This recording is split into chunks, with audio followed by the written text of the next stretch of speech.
주진우 기자는 이명박에 관련된 자료가 10박스가 넘는데요. 그럴 거예요. 10박스면 도대체 뭘로 10박스가? 나는 그 박스의 크기가 뭔지를 보통 모르겠어. 의미는 남의 박스를 말하는 거지. 근데 내가 봤을 때 그 10박스 중에 가장 많을 수밖에 없는 자료가 등기부 등본 같은 거일 거야 아마. 그렇죠. 예. 다 떼봐야 되잖아요. 아니에요. 저는 알아요. 뭔데요? 저도 제공한 게 있거든요. 예를 들면 이런 자료예요. 제가 제보받았던 자료가 뭐냐면 컴퓨터 수리업체 직원이었는데요. 이 친구가 보수단체의 컴퓨터를 수리하던 중에 대규모 파일을 발견합니다. 그래서 그 파일을 오픈하는 순간 충격에 빠져요. 뭐냐면 농협에 해킹 전 자료가 있던 거예요. 해킹 사건이 있던 자료. 그러니까 A라는 사람이 10조 원을 대출하고 뭐 이런 과정들이 있어요. 그런 서류들이지 그런 건 아니에요. 실제로 알겠습니다. 또 계좌 추적하면서 예를 들면 회계 계좌 추적하는 루트 뭐 이런 것들의 자료들이에요. 대부분이. 그 이야기 이따가 나올 거예요. 지금 그래서 그 주진우 기자가 캐고 있는 것 중에 이제 4대강하고 자원외교인데 자원외교 하면 저번에도 우리 굉장히 많이 다뤘던 이야기 중에 하나가 캐나다에 있는 하베스트라고 하는 그 회사잖아요. 그렇죠. 개발 사업을 한다고 회사를 세워요. 그거를 농협에서 대출을 해줘요. 그 대출을 해가지고 그 다음날 또 투자금을 모집해요. 이런 방식으로 이명박도 회사를 그렇게 키웠거든요. 그런 식으로 자원외교를 해서 결국에는 말아먹는데 진짜로 중요한 문제는 뭐냐면은 주로 농협을 이용했고 농협에서 대출을 해주고 난 다음에 그 돈을 찾을 생각을 안 해. 대출은 무지무지하게 해주는데 결국에는 농협이라고 하는 게 무슨 주인이 있는 회사가 아니지 않습니까? 예. 그러니까 농협의 적자로 쌓이는 상황이지만 누군지는 모르도 그 대출을 받아간 사람들은 그 대출을 받고 그냥 사라져버리는 형태. 그리고 이제 북한이 해킹을 해주면 완성되게 북한이 해킹을 해주면 이제 근거 자료들이 다 사라져버리는 완벽한 증거 인멸까지 이루어지죠. 이명박이 대통령이 되고 나서 농협에 정체불명의 비정규직 직원들이 들어갑니다. 그렇죠. 이 사람들이 프로젝트 파이낸싱을 하는 팀이에요. 이 사람들의 주도에 의해서 자원외교가 기획이 됩니다. 그래서 기획이 돼서 투자를 하고 투자하는 곳마다 다 날아가요. 그 돈이 다 사라집니다. 근데 주진우 기자가 추적한 바에 의하면 캐나다에 갔던 돈들은 페이퍼 컴퍼니를 통해서 조세 회피처로 사라져 있는데 그 사라진 돈들을 누군가 빼서 썼는데 그 사람들의 면면들이 제보받은 바에 의하면 이명박의 측근들이다. 근데 그 사람 중에 한 명이 저수지에 죽었어. 예. 그 팀 중에 하나입니다. 자살로. 출근하다가 저수지에서 발견이 돼요. 이 사람 죽을 이유가 없다. 행복하게 잘 살고 정상적으로 살았는데 억울하다. 이렇게 부인은 얘기했는데 이명박 정부에서 완전히 깔아뭉갠 거죠. 이명박과 박근혜 정부 내내 이 의문의 죽음들은 두고두고 이거 파내야 될 것 같아요. 아까 말한 지금 하베스트는요. 하베스트 같은 경우에는 정부에서요. 4조 원 넘는 돈을 보냈어요. 그렇죠. 나중에 확인해 보니까 4조 원이 들어간 회사가 겨우 20억짜리 회사였다는 거였죠. 그거는 하베스트에 대해서는 정말 지금까지 되게 많이 나왔던 건데 20억짜리 회사를 살려고 정부가 캐나다의 자원을 개발한다는 명분으로 4조 원을 쏴줬는데 결국엔 이 회사 사라졌습니다. 근데 이게 이제 법적으로 책임도 묻지 못하죠. 이게 그냥 국가 정책이기 때문에 책임을 물을 수 없다 이렇게 나왔던 얘기죠. 이게 진짜 열받는 거죠, 이게. 근데 이제 이 돈이 주진우 아까 저수지라고 얘기했던 게 아까 말씀하셨던 대로 미국령에 있는 바하마 제도로 갔다는 케이맨 제도를 지나서 케이만 제도가 영국령이고요. 마지막에 돈이 이제 저수지가 바하마에 있다라는 거거든요. 바하마 군도로 가는데 미국령인데 여기가 어디에 있냐면 미국과 쿠바 사이에 있어요. 섬나라예요. 그러니까 이런데 이제 돈이 최종적으로 여기에 모여 있다라는 것이고 주진우 기자는 여기에 있는 계좌 3개를 갖고 추적을 했다라는 거예요. 이런데 이것과 관련해서 전반적으로 이 정리를 각하가 직접 미국에 가서 정리했다는 거 아닙니까?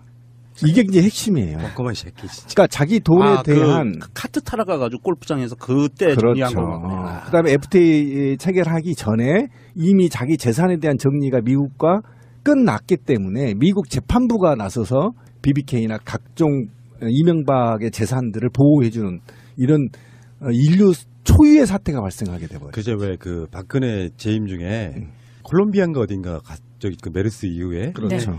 그때 왜 거기를 갔을까 찾아보니까 뭔가 연관성이 또 있었잖아. 그런 식으로 해외 순방 일정도 밀접하게 연관지어서 잡는 경우도 있고요. 그러니까 우리 방송에서도 계속 그 얘기했는데 007 가방, MB가 계속 들고 다니는 가방, 그 가방의 의혹이 그때 계속 있었었잖아요. 그리고 그 해외 순방이 자신의 돈을 숨기로 다니는 거다. 자원외교와 관련해서 이렇게 해서 의혹을 제기했는데 이게 이제 주진우 기자에 의해서 하나하나씩 밝혀져 가고 있다. 이렇게 보시면 되죠. 하베스트 이야기 같은 이제 단적인 예를 든 거예요. 막 4조 원씩 싸준다고 생각해봐요. 정부에서 200억 원짜리 사는데 한국은행에서 막 싸죠. 정부 예산으로 주는 그러니까. 거죠. 정책이니까. 하베스트를 사면서 200억 원에 샀을 수는 있지. 나머지 어디 갔냐고. 근데 그게 이명박이 결정한 거고 사실 지금 자유한국당에 있는 최경환과 밀접한 연관이 있습니다. 그럼요. 당시 그걸 처리했던 사람이 최경환 장관이었을 때예요. 그 다음에 4대강도 마찬가지예요. 4대강 최근에 들은 거는 좀 충격적인 이야기는 뭐냐면 나는 그냥 이렇게 모래 파서 나오는 그 돈 그거 띵겨먹는 것만 있는 줄 알았더니 아니더라고. 4대강이 예전에부터 4대강 사업에 대해서는 그런 이야기가 돌았어요. 4대강 사업이 있는 지역마다 이명박과 가까운 사람들이 땅을 사놨다더라. 나는 그래서 그때 이상했었거든. 뭐냐면 강변에 도로가 생기고 이런 것이 땅값이 오를 일일까 생각을 했었는데 주진우 기자에 의하면 그런 거예요. 4대강을 땅을 깊게 파는 것 자체가 모래를 퍼내서 그걸로 비용을 더 띵가먹는다 이런 것도 있겠죠. 건설사들은. 문제는 땅을 깊이 파야 배가 들어올 수 있어요. 주요 거점마다 강에 있는 항구를 만드는 거예요. 그렇죠. 예. 예전에 지금 마포 같은 경우는 휴전선이 가로막히기 전에는 마포까지 들어왔어요, 배가. 그래서 포자가 붙고 그렇지 않습니까? 예. 마포나루터라고 예. 했어요. 그러니까 그런 식으로 항구를 만들 계획이었다는 거야. 그러니까 그 항구 주변 만들어질 수 있는 그 예정지 거기에 땅을 사놓는 사람들이 이명박 측근들이라고 보는데 문제는 측근들이 사긴 샀는데 이명박이 거기다가 가압류를 걸어놔. 1,000원짜리 가압류. 왜 그렇게 했을까 생각해보면 맘대로 못 팔게. 자기가 누구한테 맡기긴 했어. 네. 그 일을 맡기긴 했는데 믿을 수가 없는 거야. 믿을 수가 없어가지고 가압류를 걸어놓은 상태로 그러니까 이명박이 땅일 가능성이 가장 높다는 거죠. 그러니까 그게 이제 다스의 김재정 이명박 천암 말하는 거예요. 그러니까 천암이 67만 평을 사들이고 천암이 살 때마다 항만공사 대형 공사들이 들어갔다는 거예요. 그러니까 4대강 얘기를 우리 방송에서도 예전에 했었는데 예를 들면 만약에 4대강이 만약에 무슨 공사 했었죠? 내륙으로 배가 지나가는 대운하 사업의 전제로 하고 그 대운하에 항이 생기는 곳의 주변에 땅을 미리 지인들이 사는 거죠. 이때 땅이 보통 4만 원에서 5만 원 정도 된단 말이에요. 그러면 이 수자원이 이 땅을 사들일 때는 적어도 20만 원, 15만 원 된단 말이에요.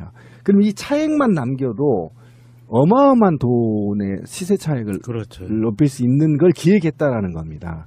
이제 그런 측면에서 아까 말한 대로 지인들한테 자기 돈을 넣어서 사게 하고 그다음에 거기에 가압류를 넣어서 함부로 하지 못하게끔 제동장치를 걸어놓는다는 거죠. 그러니까 이런 측면에서 봤을 때 굉장히 악질적인 국가 전체를 이게 자기 이익에 돈을 벌기 위한 수단으로 활용했죠. 이게 지금 그 하나의 고리로 움직이는 게 제가 보기에는 이명박이 자원외교라는 핑계를 대고 외국으로 돈을 빼돌려서 조세 회피처로 돈이 간 다음에 이 조세 회피처에 있는 돈이 검은머리 외국인의 투자 수단으로 국내에 다시 유입이 돼요. 그래서 민자고속도로, 민자터널 이런 부분들, 민자다리 이쪽으로 가고 또 부동산 투기 쪽으로 가거든요. 그러면 이 돈은 외국에서 투자한 돈이기 때문에 외국 투자 자본이라 이거는 철저하게 감시가 잘 안 돼요. 그러니까 이게 계속 돌고 도는 순환골인 거죠. 아마 그렇게 4대강에도 아마 많이 돈이 들어왔을 거고요. 외국 자본으로 해서 이런 것을 좀 근본적인 뿌리를 좀 한번 캐야 될 것 같아요. 주진우 기자가 이거 해놓은 거를 국가 권력이 이제 나서야죠. 기존의 미디어들이 거의 안 다루는 거예요. 금지하고 있는 금기시 여기는 거죠. 지금 이명박이 걸려 있는 건 이건 사람이 할 수 있는 모든 악행은 다 뿌리고 다니고 있는 거죠. 사실상 대한민국을 망치게 만든 근본인. 그러니까 부정선거와 관련되어 있는 국정원 이야기도 있고요. 그 다음에 자원외교는 말할 것도 없고 4대강도 마찬가지고 이따가 이야기 나오겠습니다만 BBK 이야기도 다시 한번 더 해야 되고 악의 근원 같은 거죠. 악의 근원. 근데 여기를 사실 문재인 대통령도 굉장히 골치가 아플 수 있는 부분이라고 생각해요. 물론 그것 때문에 골치를 앓는다 이런 것보다 정치적 계산을 해야 된다고 보는 거죠. 이명박이를 쳤을 때 물론 검찰에 의해서 적법하게 하는 걸 거겠지만 쳤을 때 이게 어떤 후폭풍이든 다른 어떤 영향이든 간에 있을까 생각해 보는데 저는 그런 말씀 드리고 싶어요. 이명박이를 제대로 털어주면 문재인 대통령 지지율 95%까지 올라간다. 그렇죠. 실제로 네. 지금 이명박을 지지할 사람이 없어요. 이명박 잔당들 정도 되는 애들 또는 자유한국당에 있는 친이 받는 정당에 있는 친이지들이 정치적으로 이렇게 잠깐 무슨 뭐 비판하는 정도? 그런 정도의 역풍이 있지 국민들 입장에서는 이명박이 도둑놈인 건 다 아는 사실이잖아요. 저는 지지율하고 상관없이 이 문제는 반드시 주진우가 던진 메시지에 키워드가 있다고 봐요. 그러니까 저는 돈이 얼마 있든 저는 사실상 관심 없어요. 왜냐하면 나한테는 뭔 돈이니까. 그런데 주진우가 한 말이 머리에 자꾸 떠올라요. 그러니까 뭐냐면 이명박이 그랬단 말이에요. 다음 정권은 반드시 내 손으로 창출한다. 그랬죠. 그래서 이 나라가 이렇게 돼버린 겁니다. 그러니까 자기는 나라의 온갖 돈을 다 빼먹고 그 다음에 자기가 구속되지 않고 자기의 범죄들을 감추기 위해서 자기가 부정선거를 획책해서 박근혜를 당선시켰어. 그죠? 그러니까 그거에 대해서 분노가 크다는 겁니다. 그렇게 박근혜를 당선시켜놓고 나니까 박근혜 측의 입장에서는 이명박이 빼먹을 걸 다 빼먹었으니까 남아있는 거는 기업들을 갈고가지고 뒷돈 챙겨먹은 거밖에 없는 거예요, 길이. 그렇게 해가지고 삼성 갈고서 말사하고 정유라 밀어주고 최순실이가 그렇게 움직인 게 이미 토목이라든지 외국을 통해서 돈 띵겨먹는 거는 이명박이가 다 완료를 시켜놨기 때문에 다시 덤빌기가 어렵고 심지어 뭐 국가를 수익 모델로 삼았다는 예. 이명박이. 그러니까 이명박이 이제 화가 우리가 나는 건 뭐냐면 그러니까 국가기관이 이명박의 재산을 증가시켜주기 위해서 총동원됐다는 거 아니에요. 그렇죠. 예. 외교부, 공간, 국정원 모두 검찰. 다 청와대, 검찰, 판사까지 예, 판사까지. 그리고 국회의원까지 예. 오로지 이명박의 재산을 증식시키기 위한 이건 용서할 수 없죠. 그러니까 권력이 무서운 게 이명박은 대통령 되기 전부터 이런 사업들을 준비해왔던 것 같아요.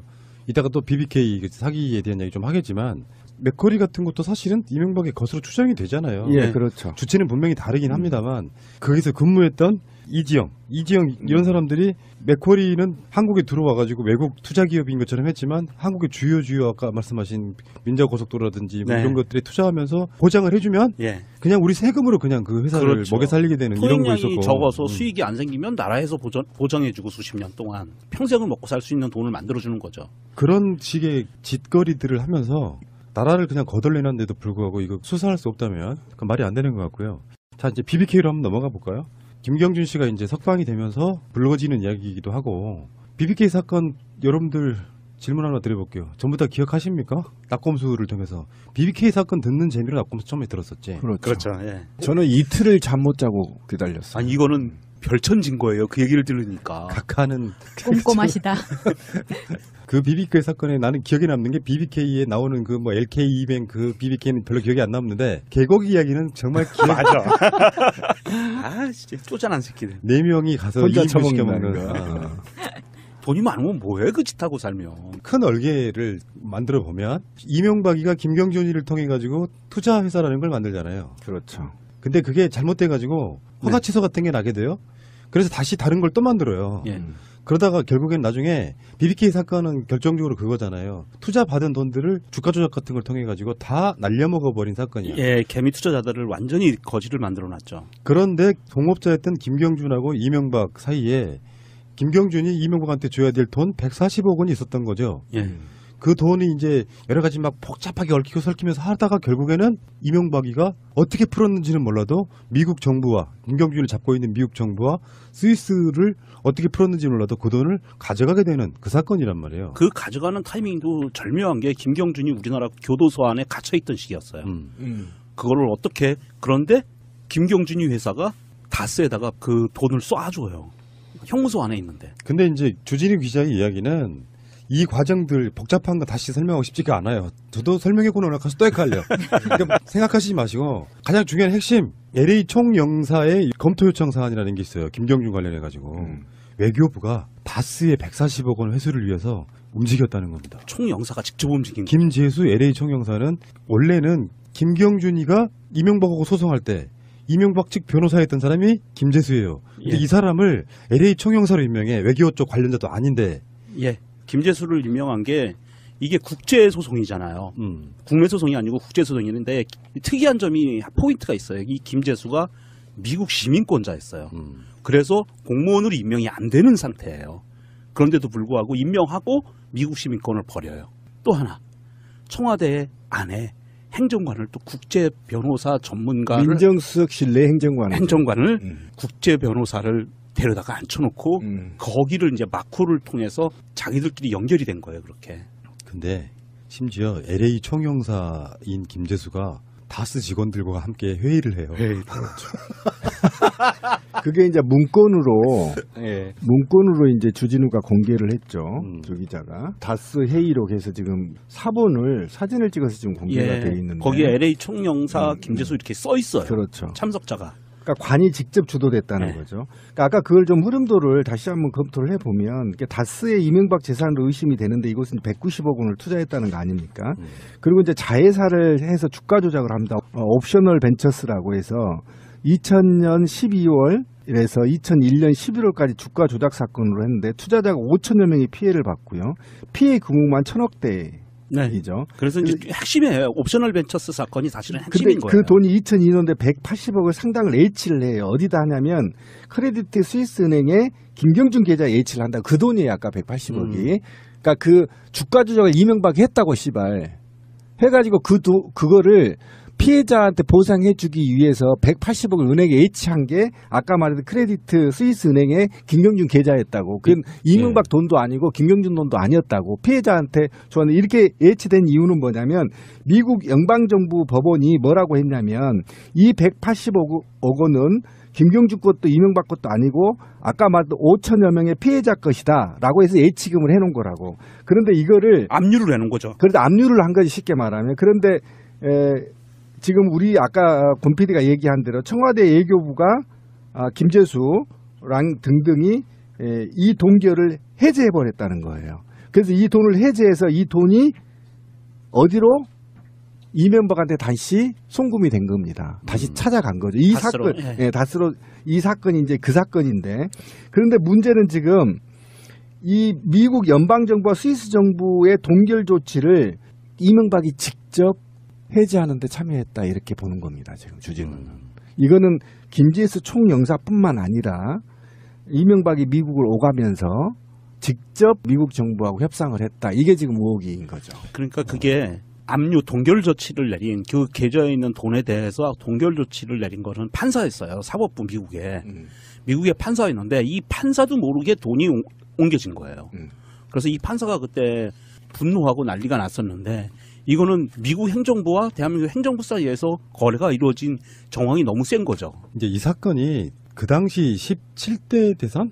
그때 사용됐던 거는 주가 조작해서 굉장히 많은 심지어 목숨을 잃은 사람도 생기는 그렇죠. 주가 조작 사건의 당사자가 무슨 대선이야. 그러면서 정동영 후보하고 이제 붙을 때 민주당이 당시 이제 그것을 공격을 하고 그게 네거티브 선거라고 했지만 그것을 정치적으로 밑에서 마무리해주는 정치인은 홍준표와 나경원이에요. 그 홍준표가 지금 자유한국당의 대표로 있는 것이고 나경원은 주어 없음 얘기했고요. 거기서 이제 뭐 그 이야기 하다가 지금 정치적으로 아직까지 제기 못하고 있는 게 정봉주 전 의원이고 그런 과정이고요. 이거는 분명히 정권이 바뀌었기 때문에 풀려야 되는 사건 중에 하나입니다. 네. 그 김경준도 지금 계속 트위터 등을 통해 가지고 계속 쓰고 본인의 있죠. 억울함을 예. 그 어눌한 한국말로 열심히 지금 고발하고 있잖아요. 예.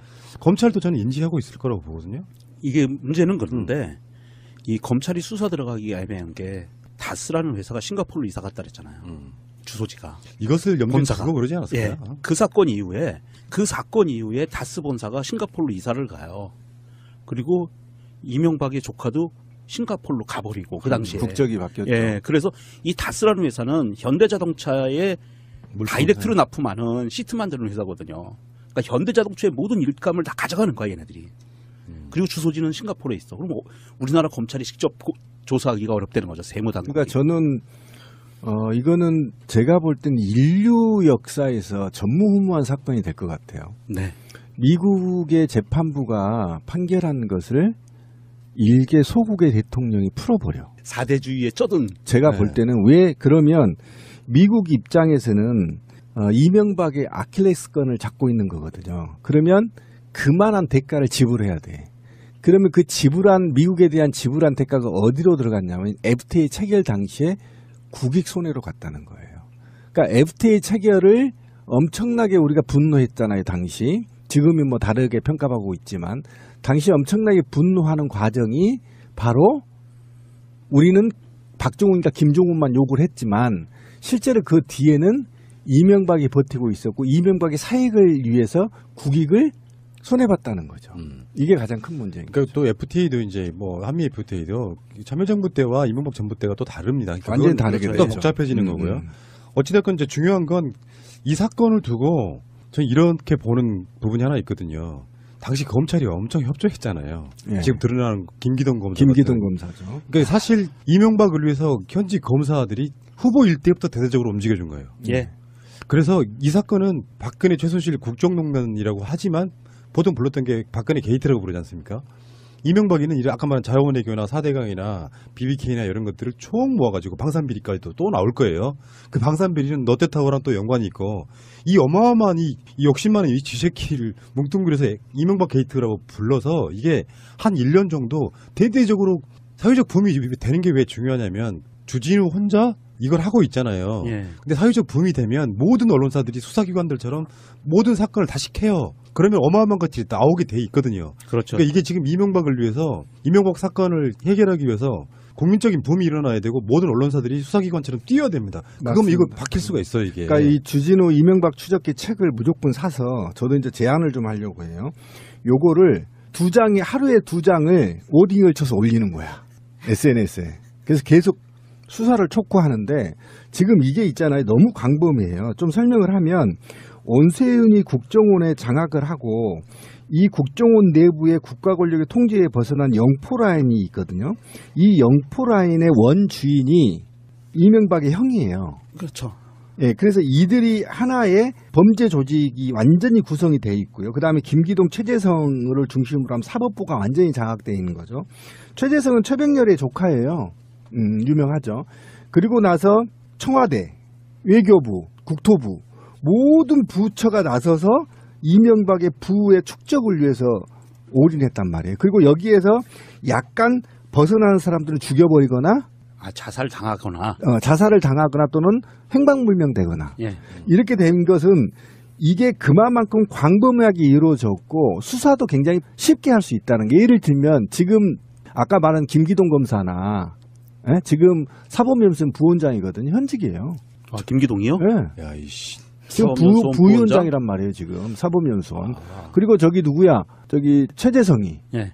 BBK 무죄 때린 놈. 예. 다 있어요. 현직에. 현직에? 네. 잡아다가 몇 마디 하면 다 불게 돼 있어. 내 키는 그가 김기동이 갖고 있는 거 아닙니까? 김기동은 다 아는 거 아닙니까? 다 알죠, 걔네들은. 그러니까 김기동이 그러니까 하나만 틀면 돼요. 이런 거는 세상의 모든 사건은 다 그렇잖아요.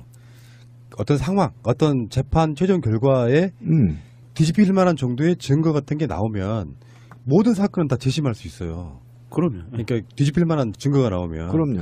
그 부분에 대해서는 좀 우리가 더 우리 국가나 국민들 연구를 더 해봐야 되고. 저는 김기동이 이 아이만 데려다가 짱돌로 몇 번 조사버리면 나온다고. 말할 수밖에 없어. 얘기냐면 공부만 했던 애들은 짱돌을 무서워하거든. 몇 대 맞으면 두렵거든. 그러니까 짱돌이. 어저께 한명숙 총리도 나오셨는데 또 노무현 대통령 이야기를 안 할 수가 없는 게 오랜 친구로부터 아무 걱정하지 말고 정치하라고 정치자금 받아서 정치했고 그래서 찾아봤더니 대가성 하나도 없었어. 그걸 입증하려고 포괄적 뇌물죄를 만들어냈고 말을 그러면서 결국은 대통령 돌아가시게 한 거 아니에요? 이명박은 어떻습니까? 이거는 이 사람 뇌물 받을 필요가 없는 거지. 국가를 모델로 사기를 쳐서 수익사업을 한 건데 저는요 전두환보다 더 나쁜 놈일 수 있다고 생각해요. 이명박은. 맞아요. 이런 식으로 나라를 해먹은 건 이 자체가 국정농단 아닐까요? 맞아요. 그 전두환은 사람들을 핍박하고 죽였잖아요. 국민들을 죽였어요. 총칼로. 그런데 이명박이는 전체 4천만이 넘는 5천만 가까운 이 대한민국 국민들의 주머니를 직접 털은 거예요. 박정희가 경제를 살렸고 전두환이 뭐 어쨌고 하는 거 생각해 보는데 박정희든 전두환이든 이명박이든 그쪽 부류의 대통령들 중에 이런 폐륜적인 새끼들이 대통령이라고 앉아있던 자리 지금도 동작동 현충원에 가면 박정희가 묻혀 있잖아요. 예. 근데 최근에 어떤 한 분이 독립운동이 경력이 허위가 돼가지고 그게 판명이 났어요. 그 파낸답니다. 속으로 생각을 해봤어. 박정희는 왜 못 파내고 왜 그런 사람들 건 이렇게 쉽게 파내지 생각이 들더라고. 박정희도 친일했잖아요. 근데 거기 묻혀 있을 이유가 없는 거잖아. 민족 정기가 살아있다면. 경제를 살린 건 개뿔 씨발. 일본으로부터 받은 돈, 다 슈킹치고 미국으로부터 받은 돈 슈킹 쳐가지고 스위스에 보내놓고. 그런 자들을 지금까지 지지했던 사람들이 현재 와서 무슨 한명숙 총리를 욕하고 노무현 대통령을 욕해요? 그러니까 이명박 이거 보고 있으면 법과 정의가 살아있다면 전두환 이명박 잡아다가 정말 총살시키는 게 맞습니다. 아 이건 좀 분노스러워가지고 총살 차분하게 총살은 너무 쉽다니까요. 차근차근 죽여야 되는데 어쨌든 저는 그런 생각을 하는 것 같아요. 보잘것없는 한 기자가 있어요. 머리도 길고. 보잘것 있지 왜 이래? 네. 근데 스타일 좋아요. 근데 스타일은 좋아도 잘생긴 편은 아니죠. 그렇지 잘생긴 건 아니지. 그런 여느 가장의 한 사람이 평생을 추적하고 있는데 트럭이 와서 들이받기도 하고 죽이려고 하기도 하고, 그러니까 주진우를 죽이려고 하는 트럭 기사들만 셋이에요. 돌진하는 사람들만. 그 다음에 전화를 해서 밤길 조심해라 협박하는 사람도 있고 다 증거 있어요. 그게 혹시 이번에 문성근 대표 나오는 드라마 조작에서 다 반영되어 있잖아요. 그렇죠. 네. 이러면서 이 죽음의 문턱을 가면서 계속 한 사람이 추적하고 있어요. 그러니까 5,200만 중에 딱 한 사람을 계속 혼자 추적하고 있어요. 근데 그 사람이 추적하는 것이 자기도 밝힌 거지만 너는 왜 이명박만 그렇게 자꾸 늘어지느냐라는 질문에 그런 얘기를 해요. 걔가 한국을 다 버려놨다는 거예요. 그래서 반드시 이명박은 박근혜를 대통령 만들었지만 본인은 반드시 이명박을 감옥에 보내는 게 끝이다. 이 문장을 완성하기 위해서는 우리가 나서야 돼. 곰피디가 얘기한 대로. 그 사람이 언제 죽을지 몰라. 그 사람 죽으면 누가 이걸 밝힐 거야. 근데 그럼 그 사람이 죽기 전에 기자를 함부로 그렇게 해치기는 힘들고, 왜냐면 우리가 들고 일어나서 아니 저들은 무슨 짓을 할지 몰라. 지금 현직에 다 있다니까요. 근데, 이명박을 보호했던 자들이 다 현직에 그러니까. 있어 지금. 그다음에 자유한국당 내에도 잔뜩 숨어 있어. 현직에 있는데 그 주진우 기자를 생명의 위협을 해서 죽이거나 그러면 그 언론사에 갖고 있는 것들이 본격적으로 검찰로 넘어가기 때문에 걔네들도 그거는 겁내요. 그거는 못하고 계속 협박과 핍박을 하고 그냥 그 사람 기죽이려고 그러는 그러니까 제가 거지. 하고 싶은 건 뭐냐면 이명박을 잡아들이는 것은 적폐의 70을 잡아들이는 거다. 맞아요. 그렇죠. 네, 맞습니다. 제가 아까 분명히 말했 난 돈 관심 없어. 원래 돈에 욕심 없는 놈이니까. 근데 얘가 부정선거를 통해서 박근혜를 당선시켰다는 게 저는 핵심이에요. 그러니까 이명박이 원조예요. 원조. 예. 얘만 잡아들이면 돼요. 바로 잡아다가 짱돌로 조사서 뼈 없는 닭발 만들어야 된다. 적어도 이명박 하나 정도. 그러니까 제가 그런 음모론을 그렇게 좋아하지는 그것도 않는데 강화문에서 조사버려야 된다. 그런 음모론을 그렇게 좋아하지는 않는데 안철수가 정말 MB 아바타입니까? 내가 MB 아바타입니까? 하던 게 아유 뭐 유치하다 했는데 지금 이명박의 죄를 잠깐 한 20-30분 이야기함에도 불구하고 느끼는 게 이명박은 정말 그대로 물러갔을 것 같지는 않다. 예를 들어 정치적으로라도 자기를 지켜줄 사람들이 정치권에 있어야 되는데 당연히 있을 수 있는 친이계 국회의원들은 아닐 것이다. MB 아바타 설이 그렇게 근거 없는 이야기가 아니라는 걸 최근에 깨닫고 있어요. 난 정말 순진했던 거야. 씨발. 정치권에다 블랙 용어를 심어놓은 거예요. 그러니까 길을 쓰고 저로 영웅을 먹고 다시 정치권의 어떤 정당의 대표를 하려고 하잖아요. 국민의당은 예를 들어서 이명박 관련한 무슨 법을 처리하는 데 있어 한 거예요. 그러니까 4대강 얘기를 우리 방송에서도 예전에 했었는데 예를 들면 만약에 4대강이 만약에 무슨 공사 했었죠? 내륙으로 배가 지나가는 대운하 대운하 사업의 전제로 하고 그 대운하에 항이 생기는 곳의 주변에 땅을 미리 지인들이 사는 거죠. 이때 땅이 보통 4만 원에서 5만 원 정도 된단 말이에요. 그러면 이 수자원이 이 땅을 사들일 때는 적어도 20만 원, 15만 원 된단 말이에요. 그럼 이 차액만 남겨도 어마어마한 돈의 시세 차익을 그렇죠. 높일 수 있는 걸 기획했다라는 겁니다.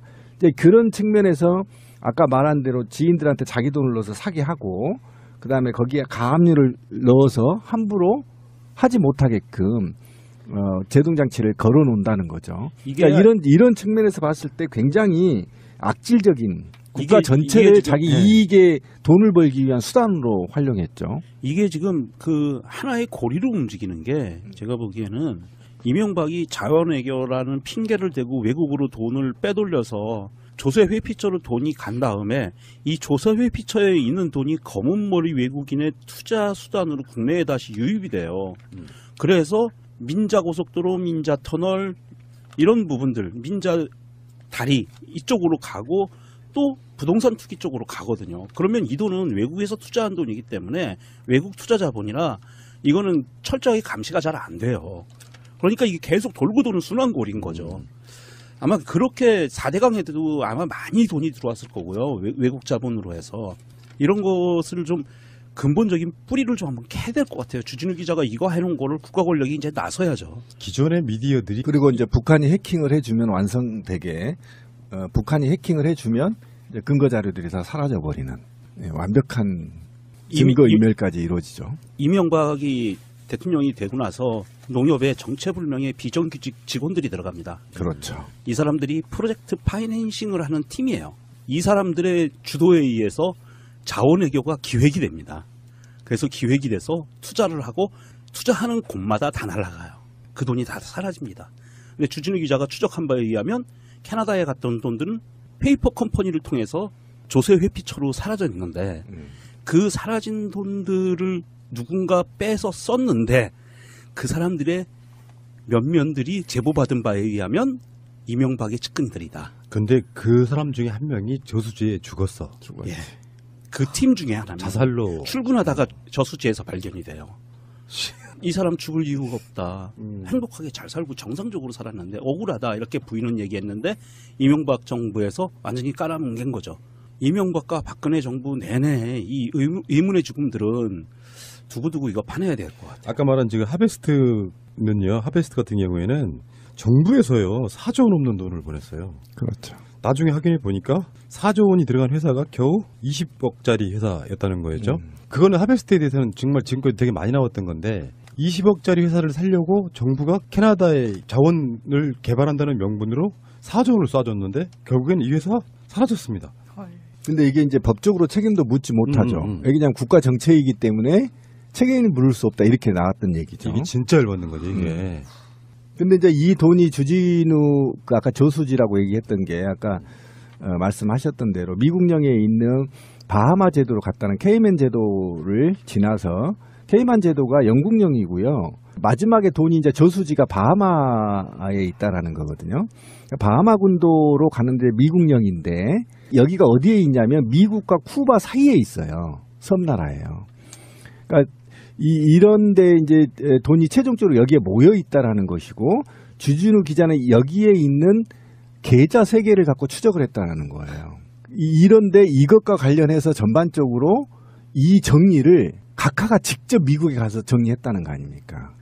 이게 이제 핵심이에요. 꼼꼼한 새끼 진짜. 그러니까 자기 돈에 대한 그 카트 타러 가가지고 골프장에서 그때 정리한 거거든요. 그다음에 FTA 체결하기 전에 이미 자기 재산에 대한 정리가 미국과 끝났기 때문에 미국 재판부가 나서서 BBK나 각종 이명박의 재산들을 보호해주는 이런 인류 초유의 사태가 발생하게 돼버려요. 그제 왜 그 박근혜 재임 중에 콜롬비아인가 어딘가 저기 그 메르스 이후에 그렇죠. 네. 그때 왜 거기를 갔을까 찾아보니까 뭔가 연관성이 또 있었잖아. 그런 식으로 해외 순방 일정도 밀접하게 연관지어서 잡는 경우도 있고요. 그러니까 우리 방송에서도 계속 그 얘기했는데 007 가방, MB가 계속 들고 다니는 가방, 그 가방의 의혹이 그때 계속 있었었잖아요. 그리고 그 해외 순방이 자신의 돈을 숨기로 다니는 거다. 자원외교와 관련해서 이렇게 해서 의혹을 제기했는데 이게 이제 주진우 기자에 의해서 하나하나씩 밝혀져 가고 있다. 이렇게 보시면 되죠. 하베스트 이야기 같은 이제 단적인 예를 든 거예요. 막 4조 원씩 싸준다고 생각해봐요. 정부에서 200억 원짜리 사는데 한국은행에서 막 싸죠. 정부 예산으로 주는 그러니까. 거죠. 정치. 주진우 기자는 이명박에 관련된 자료가 10박스가 넘는데요. 그럴 거예요. 10박스면 도대체 뭘로 10박스일까? 나는 그 박스의 크기가 뭔지를 보통 모르겠어. 의미는 남의 박스를 말하는 네. 거지. 근데 내가 봤을 때 그 10박스 중에 가장 많을 수밖에 없는 자료가 등기부 등본 같은 거일 거야 아마. 그렇죠. 예. 다 떼봐야 되잖아요. 아니에요. 저는 알아요. 뭔데요? 저도 제공한 게 있거든요. 예를 들면 이런 자료예요. 제가 제보받았던 자료가 뭐냐면 컴퓨터 수리업체 직원이었는데요. 이 친구가 보수단체의 컴퓨터를 수리하던 중에 대규모 파일을 발견합니다. 그래서 그 파일을 오픈하는 순간 충격에 빠져요. 뭐냐면 농협에 해킹 전 자료가 있던 거예요. 아, 해킹 사건이 있던 자료. 그러니까 A라는 사람이 10조 원을 대출하고 뭐 이런 과정들이 있어요. 그런 서류들이지 그런 건 아니에요. 실제로 알겠습니다. 또 계좌 추적하면서 예를 들면 회계 계좌 추적하는 루트 뭐 이런 것들의 자료들이에요. 대부분이. 그 이야기 이따가 나올 거예요. 지금 그래서 그 주진우 기자가 캐고 있는 것 중에 이제 4대강하고 자원외교인데, 자원외교 하면 저번에도 우리 굉장히 많이 다뤘던 이야기 중에 하나가 캐나다에 있는 하베스트라고 하는 그 회사잖아요. 그렇죠. 개발 사업을 한다고 회사를 세워요.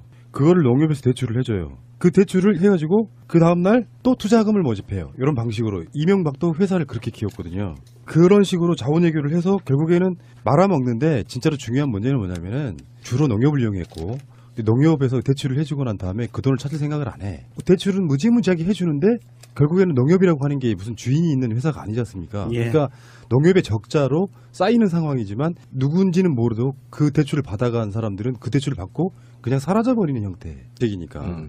하베스트를 사면서 200억 원에 샀을 수는 있지. 나머지 어디 갔냐고. 근데 그게 이명박이 결정한 거고, 사실 지금 자유한국당에 있는 최경환과 밀접한 연관이 있습니다. 그럼요. 당시 그걸 처리했던 사람이 최경환 장관이었을 때예요. 그 다음에 4대강도 마찬가지예요. 4대강 최근에 들은 거는 좀 충격적인 이야기는 뭐냐면, 나는 그냥 이렇게 모래 파서 나오는 그 돈 그거 띵겨먹는 것만 있는 줄 알았더니 아니더라고. 4대강이 예전에부터 4대강 사업에 대해서는 그런 얘기가 돌았어요.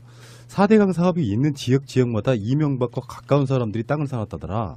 나는 그래서 그때 이상했었거든. 뭐냐면 강변에 도로가 생기고 이런 것이 땅값이 오를 일일까 생각을 했었는데, 주진우 기자의 의혹은 그런 거예요. 4대강을 땅을 깊게 파는 것 자체가 모래를 퍼내서 그걸로 비용을 더 띵가먹는다 이런 것도 있겠죠, 건설사들은. 문제는 땅을 깊이 파야 배가 들어올 수 있어요. 주요 거점마다 강에 있는 항구를 만드는 거예요. 그렇죠. 예. 예전에 지금 마포 같은 경우는 휴전선이 가로막히기 전에는 마포까지 들어왔어요, 배가. 그래서 포자가 붙고 그렇지 않습니까? 예. 마포나루터라고 예. 했어요. 그러니까 그런 식으로 항구를 만들 계획이었다는 거야. 그러니까 그 항구 주변 만들어질 수 있는 그 예정지, 거기에 땅을 사놓는 사람들이 이명박 측근들이라고 보는데, 문제는 측근들이 사긴 샀는데 이명박이 거기다가 가압류를 걸어놔. 1,000원짜리 가압류. 가압류. 왜 그렇게 했을까 생각해보면, 맘대로 못 팔게. 자기가 누구한테 맡기긴 했어. 네. 그 일을 맡기긴 했는데 믿을 수가 없는 거야. 믿을 수가 없어가지고 가압류를 걸어놓은 상태로, 그러니까 이명박이 땅일 가능성이 가장 높다는 거죠. 그러니까 그게 이제 다스의 김재정 이명박 처남 말하는 거예요. 그러니까 처남이 67만 평을 사들이고, 처남이 살 때마다 항만공사 대형 공사들이 들어갔다는